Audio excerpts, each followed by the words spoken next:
Efforts to stabilize ties between China and South Korea following talks yesterday between their top diplomats, paving the way for a trilateral summit with Japan later this month.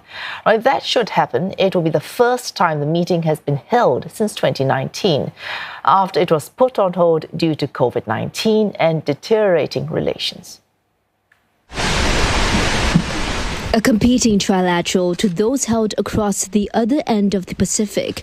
That's how one analyst described the highly anticipated summit between China, Japan, and South Korea.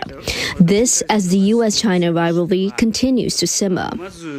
China had observed the sort of a strong, ironclad trilateral summit in Camp David. And it may be trying to sort of catch up with the superpower rivalry with the US by turning up some form of charm diplomacy with South Korea and Japan as well. So it's really a competition between two trilaterals, the Northeast Asian Trilateral Secretariat and the Camp David Trilateral, and it represents what the world can see as a rivalry between two great superpowers. Having mended fences among themselves in the last 2 years, Japan and South Korea have deepened military ties with the US.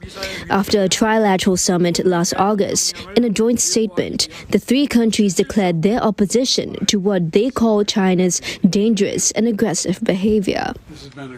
Meanwhile, if Chinese Premier Li Qiang does sit down with Japanese Prime Minister Fumio Kishida and South Korean President Yoon Suk-yeol in a summit, the first in 4 years, is expected to be relatively uneventful.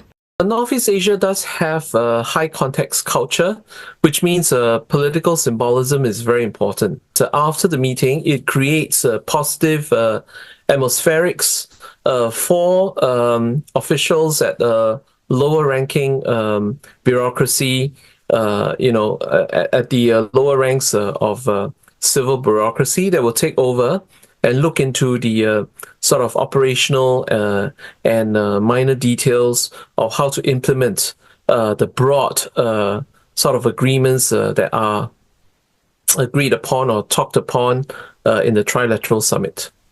Media reports said leaders from the three East Asian countries may meet at the end of May in Seoul, 2 months before Japan and South Korea are scheduled to have another trilateral with the US.